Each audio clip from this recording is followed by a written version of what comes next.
Okay, we're doing another mechanics problem here, and this one is going to use kinematics.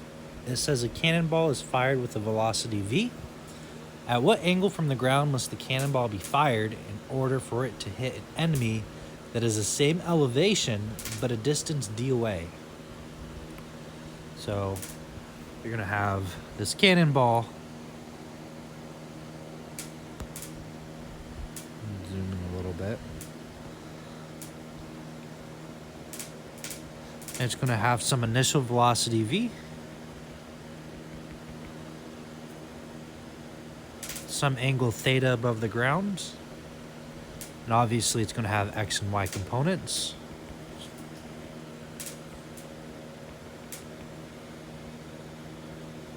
I know that's not perfectly level, but it's going to land here a distance d away.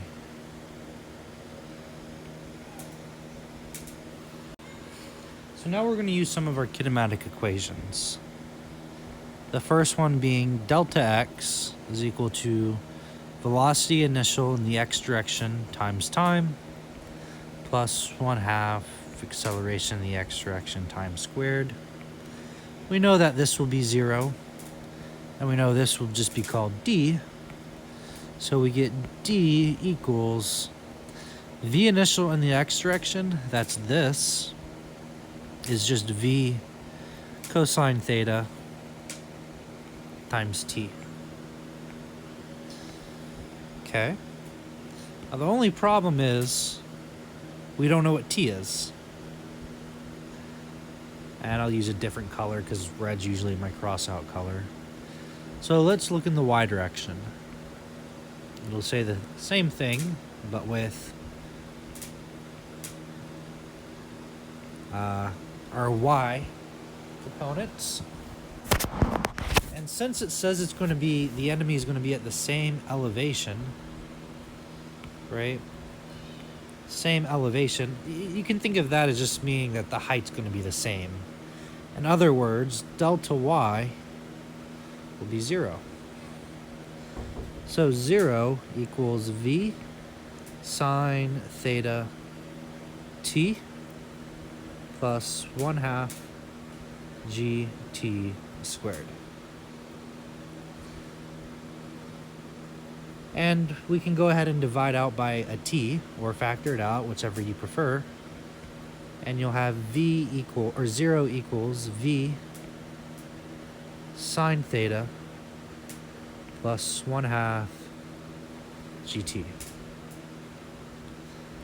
Or minus v sine of theta equals 1/2 gt. Or 2v sine theta divided by g equals t, with a little caveat being g equals positive 9.81 meters per second squared. Okay, so you could think of it as being minus 2v sine theta over g, where g is a negative. I'm just factoring that negative out and making it positive, and the only thing you have to really remember is that g is going to be a positive number. So now this t I can plug into here, and I get d equals v cosine theta 2v sine theta divided by g. Or d equals 2v squared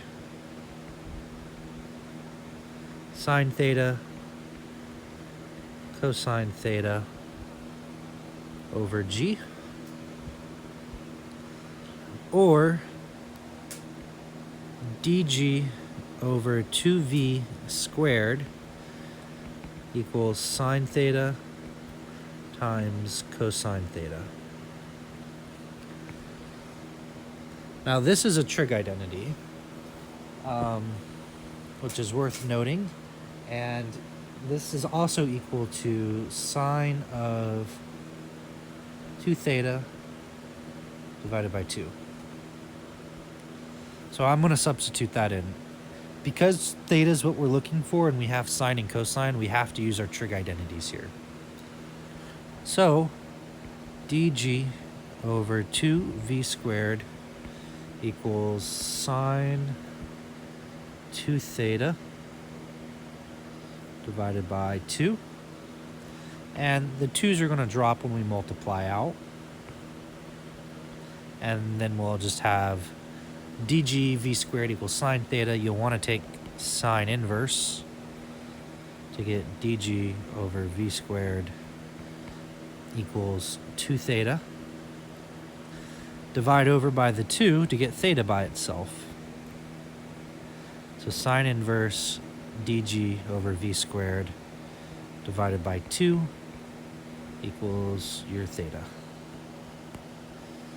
And that's the angle you'll want to shoot it for it to go a distance d,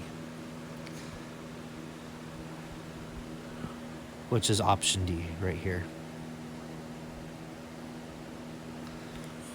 So hopefully that makes sense. Just a little bit of kinematics here, nothing too crazy. Yeah,